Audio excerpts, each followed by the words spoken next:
Ce sont des personnes avec lesquelles nous vivons, mais nous n'avons pas l'habitude de prendre soin d'elles. Il s'agit des personnes de troisième âge.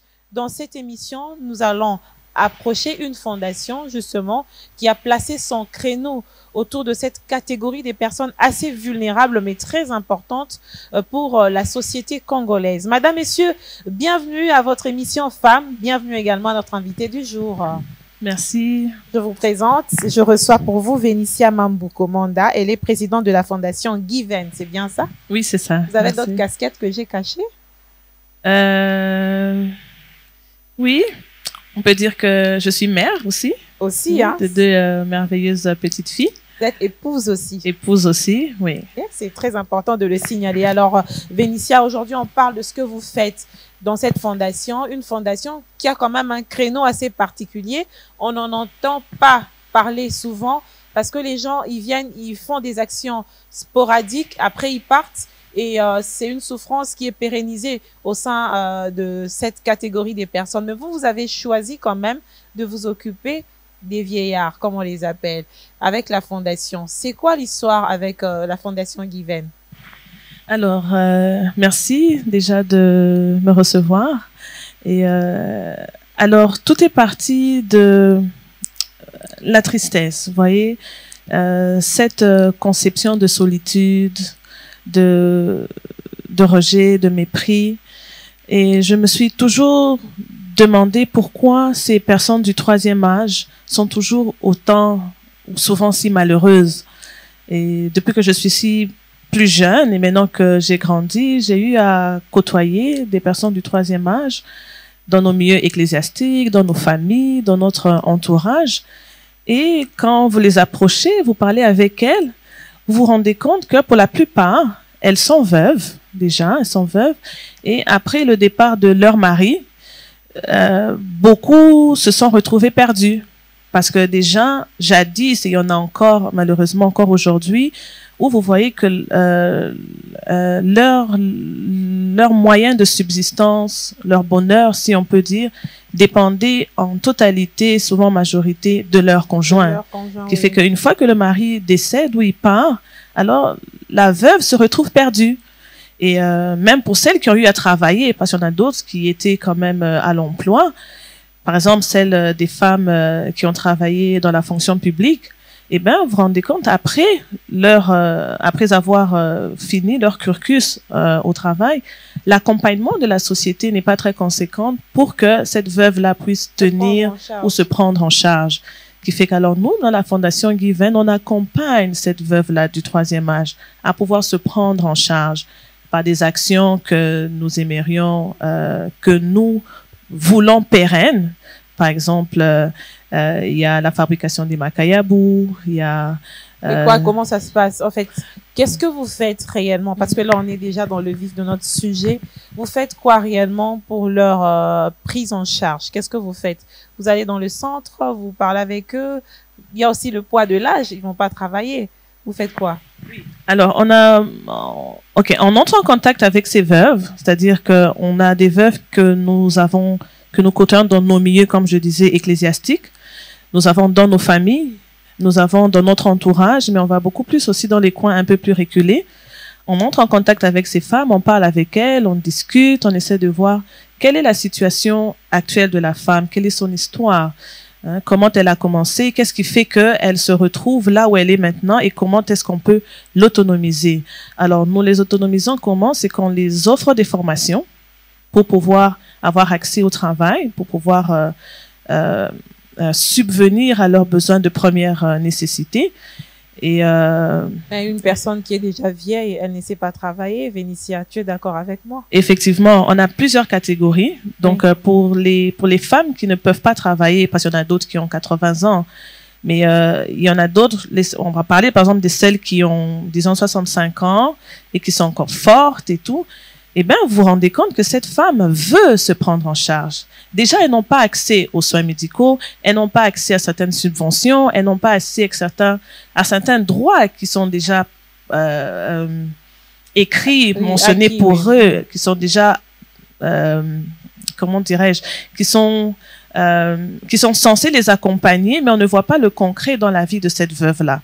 Alors nous les accompagnons, et pour les femmes qui ne peuvent pas être en mesure de travailler, eh ben on communique avec elles et on voit dans quelle mesure est-ce que cette femme peut déjà se sentir bien en tant que veuve elle-même. Parce que même la Bible nous le dit, pour ces femmes-là, après un long bout de 25 ans, de 65 ans, on a acquis beaucoup d'expérience, on a acquis des beaux principes, certaines sagesses qui peuvent aider éventuellement la génération qui est en train de venir. Et pour vous, donc, cette femme-là, elle reste au centre des développements de la société, elle est agent des développements malgré son âge, malgré qu'elle soit rejetée. Effectivement, elle reste dessus. Et déjà, on ne devrait pas les rejeter parce que c'est un bel âge. On va tous y arriver. On est encore jeune aujourd'hui, mais on s'en va petit à petit, sinon pas très rapidement à cet âge-là.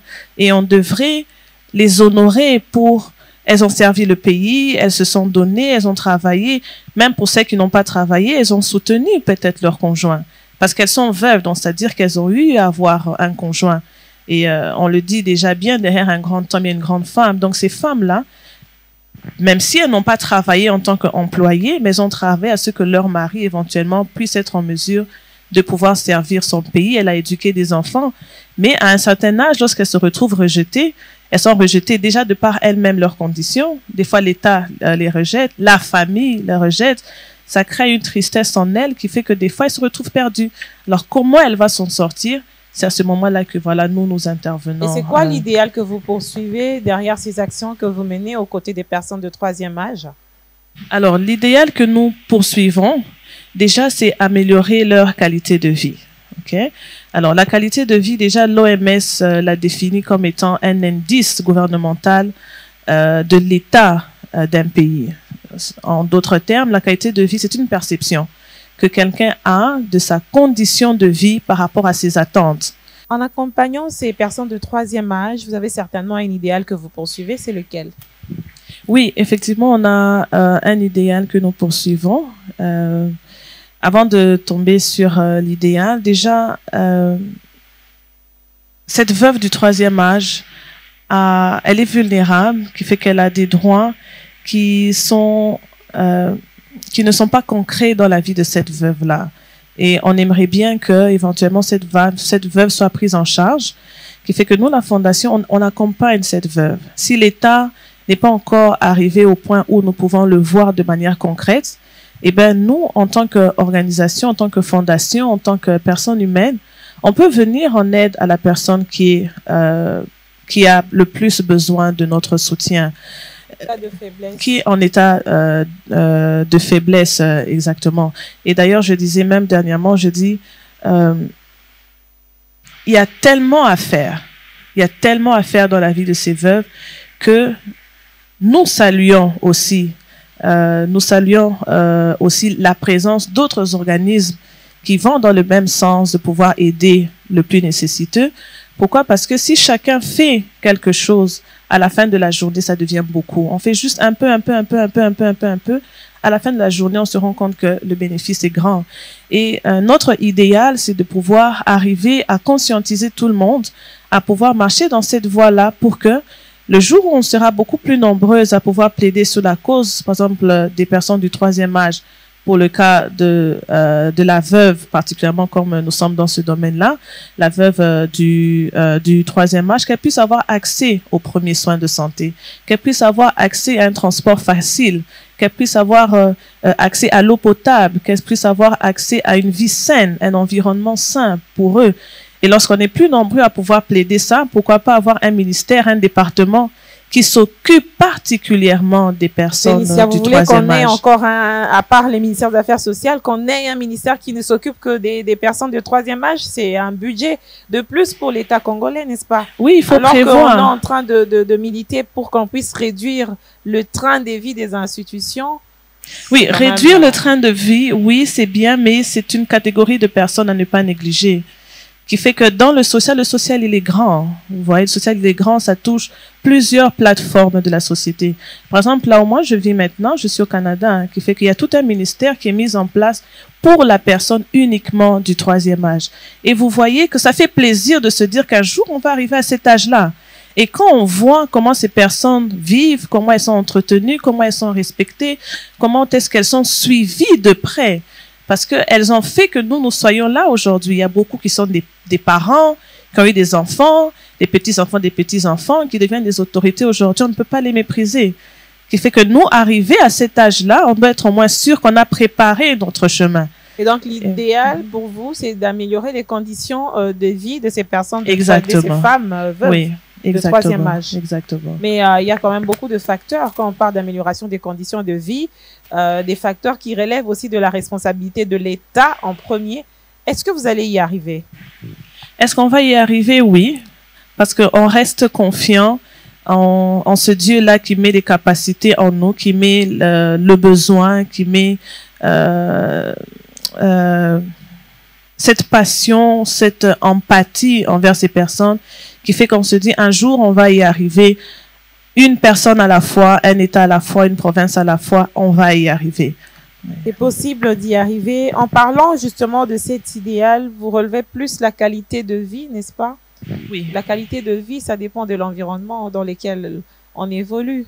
Oui, effectivement. Et vous savez, par exemple, je vais revenir dessus pour dire que c'est possible de le faire. Dans quelle mesure est-ce que, par exemple, la Fondation Given, comment est-ce que on œuvre?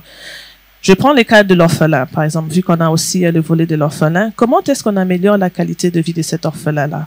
On emmène certes des vivres, des habits, on peut amener de l'eau, des sucrés, des jouets et tout autre besoin. Mais on se rend compte que cet enfant qui reçoit tous ces biens, il vit dans un environnement qui n'est pas sain, vous voyez. Et c'est plutôt inconfortable de voir cet enfant vivre dans ces conditions-là, qui fait que même lui-même, l'enfant, ils ont des télévisions quand même, il y a des orphelinats, ils peuvent voir, peut-être chez le voisin ou quelque part, ils peuvent voir comment est-ce que l'enfant ailleurs peut vivre. Et lui, quand il voit sa condition, pourquoi moi mes toilettes sont sales? Pourquoi moi je dois dormir dans un environnement qui n'est pas à même le sol, qui n'est pas confortable? Alors, ce qu'on fait, c'est qu'on améliore leur qualité de vie en assainissant leur milieu de vie, en améliorant les dortoirs, en aménageant un espace extérieur où les enfants peuvent jouer, qui fait qu'au-delà des habits, des vivres qu'on emmène, l'enfant se sent dans un environnement où il est content aussi d'y vivre, peu importe la situation qu'il est. Le fait ne va pas changer. Il est encore dans un orphelinat, il n'a pas encore fini ses études et tout, mais au moins il se réveille, il mange dans des conditions correctes et nous, ça nous fait plaisir. Et cette veuve-là du 3e âge, elle a encore des projets de vie. Moi, ce qui me chagrine souvent, c'est de voir cette femme, elle peut avoir 65 ans aujourd'hui, 20 ans après, vous la revoyez, elle n'est toujours pas morte. Elle est là, elle travaille. C'est-à-dire, pourquoi perdre 15 ans de vie à espérer la mort? Pourtant, en 15 ans, on peut faire beaucoup de choses. Vous voyez? C'est-à-dire que quand on atteint un certain âge en RDC, on commence à compter ses jours, alors qu'on peut vivre un peu plus longtemps. Oui, on peut vivre un peu plus longtemps et on peut les aider. Parce que des fois, elles ont bien envie. Comme vous l'avez dit, d'ailleurs, il y a des veuves qui sont très faibles, très vulnérables, elles ne sont pas en mesure de travailler. Oui, il y a des femmes qui, vous vous rendez compte qu'elle a envie de se prendre en charge. Elle a envie d'être autonomisée. Nous aussi, on a envie de l'autonomiser. Mais on se rend compte qu'elle a des problèmes réels de santé. C'est comme ça que dans la fondation, on a un volet santé. Qu'est-ce que vous faites? Oui, on a un volet santé où on a lancé la première édition récemment, où on a appelé la campagne Non à la vie sans vie. Vous voyez, non à la vie sans vie, parce qu'on ne veut pas que les gens vivent sans vivre. Oui, alors on s'est rendu compte que cette veuve-là a des réels problèmes de santé. Alors, comment on va arriver à autonomiser cette veuve qui a un problème de santé? On doit d'abord régler ce problème. On doit l'aider à être à même de pouvoir adhérer même au programme d'autonomisation. Alors, on a lancé une campagne récemment qu'on a dénommée la campagne Non à la vie sans vie. Et qu'est-ce qu'on fait dans cette campagne? C'est que on dépiste les maladies cardiovasculaires, les diabètes du type 2, l'hypertension, parce que nous avons un slogan, non à l'hypertension, non au diabète, non à la mort précoce. De se maintenir sain à un certain âge avec tout ce qu'on mange et les moyens quasiment pas suffisants. Oui, c'est difficile, mais c'est possible, vous voyez. Même à 65 ans, l'état de santé est déjà peut-être assis. Mais même plus jeune, si vous n'avez pas une bonne alimentation, une bonne vie saine, vous pouvez être sujette à ces problèmes-là. Oui, il y a certaines campagnes qu'on va commencer à lancer de manière ponctuelle pour sensibiliser cette veuve qui n'est pas, ou cette femme qui n'a pas encore atteint le 3e âge, à se préparer à atteindre ce 3e âge, vous voyez. Parce qu'une fois qu'on a 65 ans, bon, on a déjà 65 ans. Alors, et on s'est rendu compte au cours de cette campagne qu'il y a des femmes qui avaient de diabète mais inconnues. Elle ne savait même pas qu'elle avait l'hypertension avec elle. Elle ne savait même pas qu'elle avait des troubles musculo-squelettiques. Bon, je ne vais pas entrer dans le détail parce que c'est un volet santé, mais c'est problème avec le dos, les os et tout, qui fait que, alors, on offre un premier soin. D'abord, on fait le diagnostic pour voir, on offre un premier soin. Et beaucoup de ces femmes se sentaient déjà beaucoup mieux. Vous voyez, déjà beaucoup mieux. Et elles sont maintenant après quelques suivis à même de pouvoir... dans cet accompagnement des personnes de 3e âge, particulièrement les veuves, quelles sont les attentes de cette fondation? Concrètement, vous vous attendez à quoi? Alors, concrètement, ce qu'on veut, c'est de sensibiliser le gouvernement, de sensibiliser la population, de sensibiliser aussi même la femme elle-même à pouvoir se prendre en charge dans les mesures du possible et de sensibiliser le gouvernement à pouvoir nous accompagner dans cette lancée-là pour pouvoir permettre à toutes ces veuves de pouvoir avoir accès aux soins de première nécessité. Vous voyez, à pouvoir avoir accès à un suivi pour qu'elles soient en mesure de pouvoir être ce développement durable dont le Congo aussi a besoin. Parce que c'est une perte de pouvoir les laisser de côté. Parfois, certains ne font pas leur âge, c'est juste par manque des conditions ou des moyens nécessaires que certaines personnes vieillissent déjà bien Effectivement, avant, oui. alors qu'elles peuvent encore apporter dans la société. Oui. Mais pourquoi ne pas aussi sensibiliser en amont, par exemple, parce que chacun de nous a une personne de 3e âge dans sa famille. Chacun de nous a une grand-mère, a un grand-père, qui peut être un oncle de son père ou de sa tante, même si on a perdu ses parents ou ses grands-pères directs.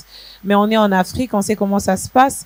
Pourquoi ne pas sensibiliser à une prise de conscience au sein de nos familles respectives pour que chacun de nous puisse apprendre soin de ces personnes vulnérables à côté? Oui, effectivement, on le fait. Comme je l'ai dit au départ, on a des veuves qu'on a dans nos milieux familiales, qu'on a dans nos milieux ecclésiastiques, dans notre entourage.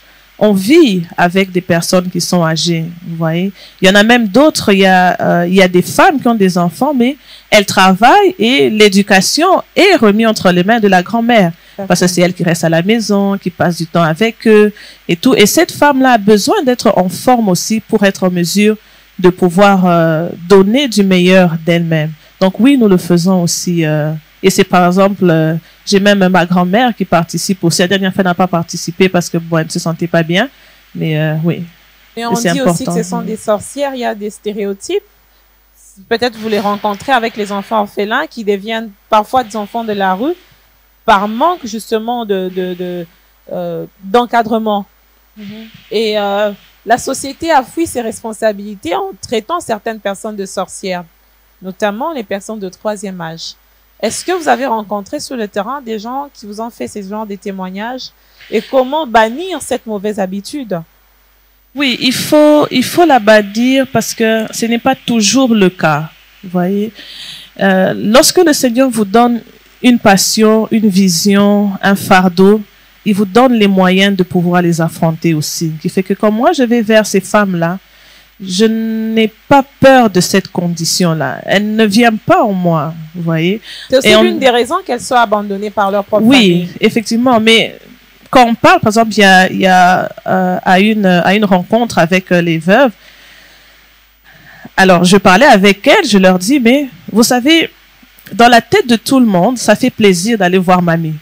on va voir mamie, on va rigoler, on va jouer. Mais vous êtes, quand on vous voit, hormis l'aspect extérieur qui peut être ainsi à cause de la pauvreté, mais si tu es gris, si tu es tout le temps en train de faire des reproches, si tu es tout le temps en train de crier sur les enfants, et tu ne souris pas, tu vois, qui fait que la personne qui te voit peut fuir, peut penser que tu es sorcière, peut penser que tu es méchante, mais en fait, des fois, la veuve elle-même ne sourit pas parce qu'elle n'a pas envie de sourire, mais la condition dans laquelle elle vit, elle est tellement abandonnée, tellement rejetée, elle se rejette aussi elle-même. Alors, on passe aussi des bons moments en prière, des bons moments où on parle avec elle, où on leur ramène un peu leur identité que le Seigneur avait déjà prévue pour elle. Vous-même, vous n'avez pas peur de les aborder, vous êtes très jeune. Non, je n'ai pas peur. On ne devrait pas avoir peur parce qu'on va y arriver. C'est ça qui me passionne, qui fait que je me dis, même quelqu'un qui est sorcier ou quelqu'un qui vit dans une mauvaise voie, on ne le condamne pas comme ça, peut-être parce qu'il n'a pas été, on ne lui a pas proposé la bonne voie.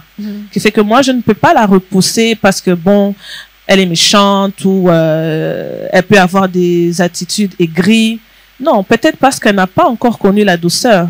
On a eu plusieurs rencontres. Vous avez beaucoup de douceur, vous, à donner? On en a à donner. On en a à donner. Et il y a certaines choses qui se manifestent selon le besoin. Vous pouvez arriver quelque part, vous vous rendez compte que, tiens, comme je disais, on a fait certaines actions, on n'a rien amené. On n'avait pas de financement, on n'a rien amené, mais on a dit, on va aller pour les voir, pour parler avec elles. On arrive, on a les mains vides. On va parler, on va prier un peu, on va rigoler. Et à l'époque, j'avais perdu une dent. Alors, je disais aux veuves, je dis, mais maman, vous, à cet âge-là, vous avez toutes vos dents, mais pourquoi vous ne souriez pas? Moi, je souris. Vous voyez, souriez, votre sourire vaut de l'or. Vous voyez, on partage avec elles et déjà, elles se sentent bien, qui fait que ça va au-delà du don.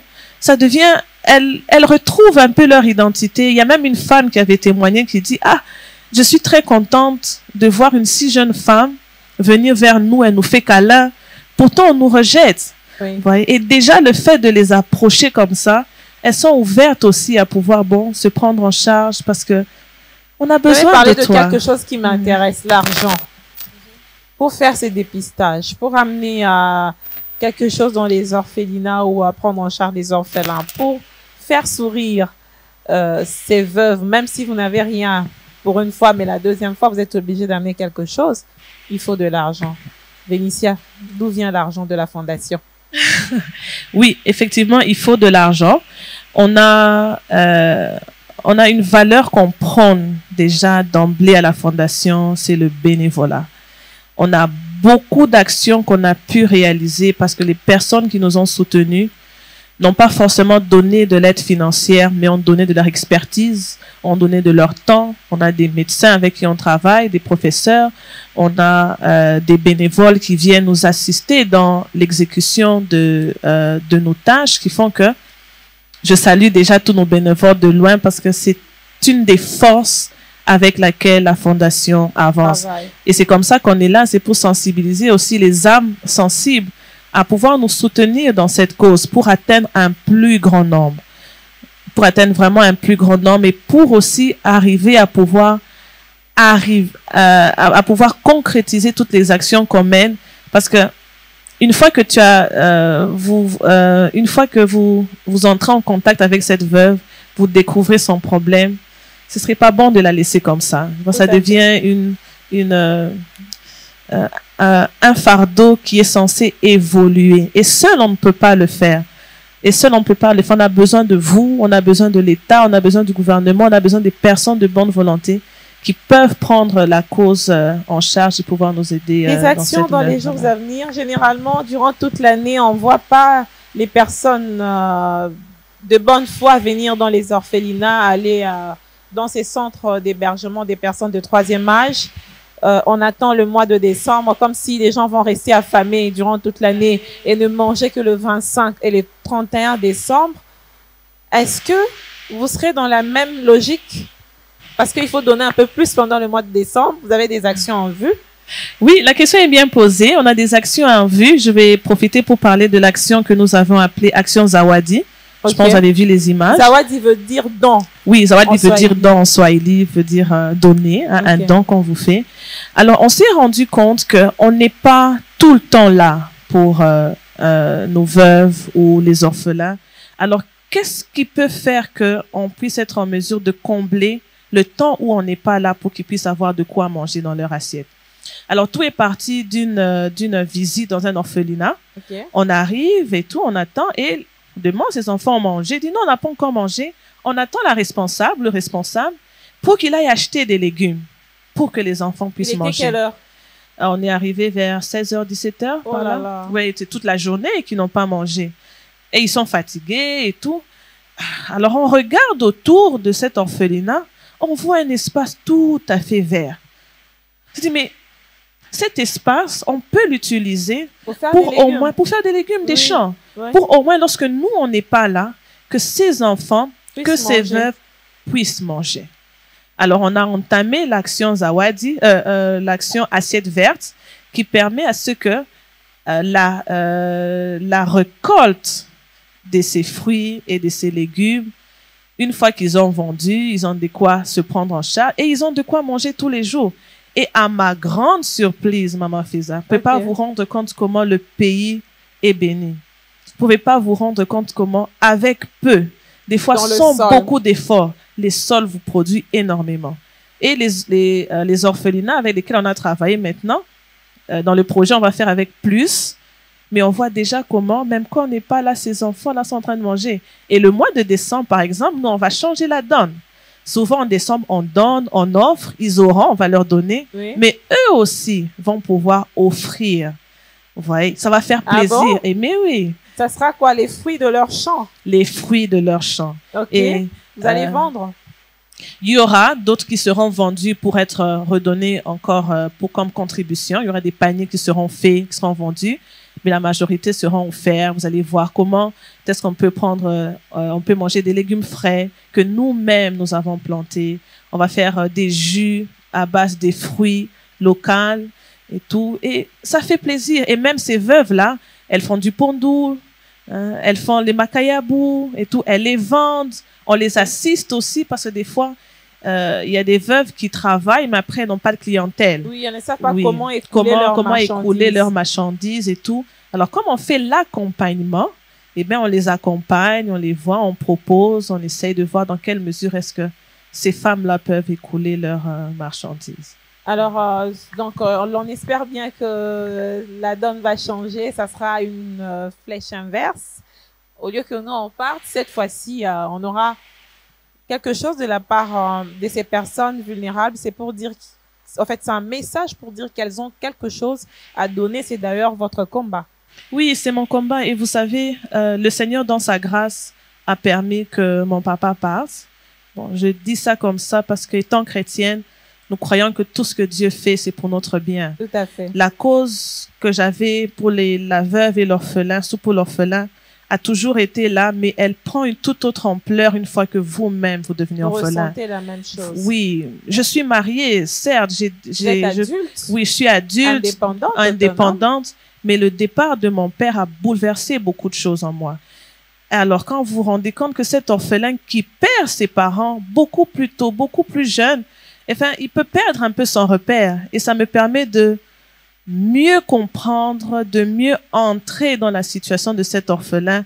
Et c'est impossible de les laisser. Mais quel message, justement, vous donnerez à ces personnes qui se retrouvent dans cette situation où elles ressentent beaucoup de peine, elles sont affligées, elles n'ont plus de repères, elles ne savent pas par où commencer. Vous, peut-être, vous avez cette grâce d'avoir été orpheline à un âge assez adulte, mais c'est toujours pénible de perdre un de ses parents.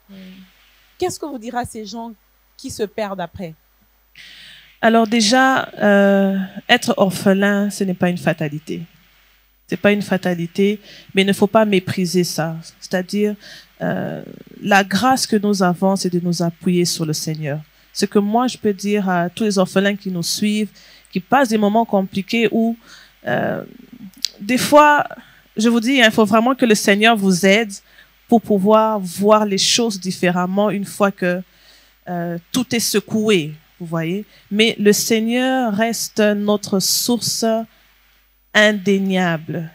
Vous voyez, et c'est lui qui va pouvoir vous assister à avancer. Et la chose que moi je dis, c'est prenez les opportunités que vous avez, travaillez dessus et avancez. Aujourd'hui, il y a des organismes qui viennent vers vous, mais il y a des enfants qui ont leurs parents, papa, maman à la maison, mais qui ne sont pas en mesure de prendre soin de l'éducation des enfants, des fois parce qu'ils ne le veulent pas. Il y a des parents qui ne peuvent pas, mais il y a des parents qui ne veulent pas. L'enfant est abandonné, pourtant le parent a de quoi subvenir aux besoins. Et cet enfant ressent le même manque d'aide, de subvention, de repères que toi, un orphelin qui n'a personne. Mais le Seigneur, lui, pourvoit toujours en emmenant la personne qui peut être une solution pour toi. Comme je leur dis des fois aux orphelinats, ne vous limitez pas au fait d'être orphelin. C'est pas un état fatal. C'est une situation qui arrive. Mais vous pouvez utiliser les ressources que Dieu vous donne. Quand nous, on vient, on peut subventionner vos études, étudiez. Vous voyez, prenez votre vie au sérieux, parce que c'est pas toujours dit qu'on sera toujours là tout le temps. Vous voyez, et en se prenant en charge, en mettant sa vie entre les mains du Seigneur, on sait avancer. Et puis bon, on les permet d'avoir des chances égales. Entre ce que vous faites aujourd'hui, les actions caritatives et le chant, moi je vous ai connu dans le chant, il n'y a eu qu'un pas. J'espère que votre amour pour les chants n'a pas été rompu par cet esprit de philanthropie qui vous anime aujourd'hui. Non, ça n'a pas été rompu. Il est toujours là. Il y a aussi un chant qui n'est pas encore sorti. Dieu faisant grâce, on le fera sortir. Donc, le chant est toujours là. J'ai la grâce d'avoir un mari qui chante aussi très bien. Ah bon? Qui fait que, donc, c'est un couple de chanteurs.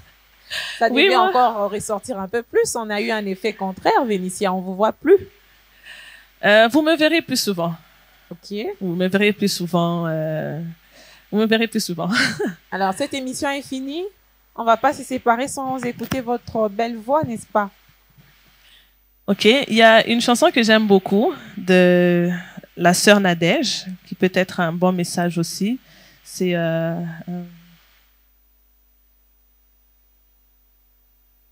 C'est encore possible de tout refaire et de voir venir les beaux jours pleins de gloire, d'écrire une nouvelle page en couleur d'espoir. C'est possible de renaître, c'est encore possible d'avoir au-delà de tout ce qu'on a perdu, de bien faire la joie de ceux qu'on a aimés. C'est possible de renaître. Oui, c'est encore possible. Je peux considérer que c'est votre mot de la fin de l'émission, ou vous avez encore quelque chose à dire, Vénitia? Oui, ça peut être le dernier mot. Et un autre mot, c'est que on vous envoie plein de bisous, plein de sourires. Pour les femmes veuves du 3e âge, votre sourire a de la valeur. Souriez. Après un long parcours de 65 ans, on a acquis beaucoup d'expérience que le Seigneur valorise aussi. Donc, donnez-en, ouvrez-vous à tous nos orphelins qui nous suivent. Ce n'est pas une fatalité. Le Seigneur nous connaît, le Seigneur vous connaît. C'est pas pour rien qu'on est là. C'est pas pour rien que le Seigneur met des ressources. C'est parce que le cri là, il est entendu là-haut. Et aux âmes de bonne volonté, eh ben, ensemble, nous pouvons être beaucoup plus forts. Ah oui, il est le Père des orphelins. On parle en tant que chrétienne. Moi aussi, je le suis. Merci, Vénitia, d'avoir répondu à notre invitation. J'espère vous retrouver très bientôt. Merci, Maman Fiza. Peut-être qu'on parlera autre chose. On parlera chant. Oui. Pourquoi pas? Merci également à ceux qui nous suivent. C'était quand même un détail très important de nos vies. Celui d'accompagner ces personnes de 3e âge, que ce soit, peut-être aujourd'hui on s'est plus focalisé sur les femmes parce qu'elles sont plus vulnérables, elles sont plus nombreuses en termes de statistiques, on a un peu plus de veuves que de veufs. Alors, vous êtes enfant de, vous êtes fils de, vous êtes cousine de, prenez soin de ces personnes de 3e âge autour de vous, soit joignez-vous à Vénitia à travers sa fondation. Elle est la présidente de la fondation Given. On a assez parlé de Given. À très bientôt.